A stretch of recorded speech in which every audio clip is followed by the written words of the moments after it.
ஒரு காருக்குள் இருந்த தண்ணீர் பாட்டில் குவிலன்ஸ் போல செயல்பட்டு சூரிய ஒளியை குவிய வைத்ததால் காருக்குள் இருந்த கியர் பாக்ஸ் உள்ளிட்ட இடங்களில் சிறிய அளவில் நெருப்பு ஏற்பட்டு கருகி இருந்த காணொளி ஒன்று இணையத்தில் பரவி வருகிறது. கோடை காலங்களில் கார் போன்ற வாகனங்களை சூரிய ஒளி அதிகம் படும் இடங்களில் நிறுத்திச் செல்லும் போது இது போன்ற விஷயங்களில் கவனம் தேவை என்பதை குறிப்பிட்டு விழிப்புணர்வு காணொளியாக பலரும் இதனை பகிர்ந்து வருகின்றனர்.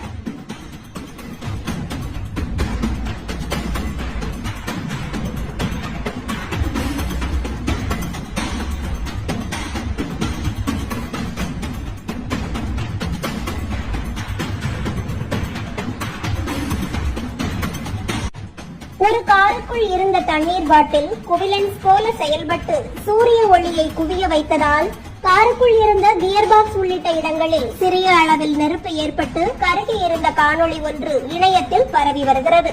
கோடை காலங்களில் கார் போன்ற வாகனங்களை சூரிய ஒளி அதிகம் படும் இடங்களில் நிறுத்திச் செல்லும் போது இது போன்ற விஷயங்களில் கவனம் தேவை என்பதை குறிப்பிட்டு விழிப்புணர்வு காணொளியாக பலரும் இதனை பகிர்ந்து வருகின்றனர்.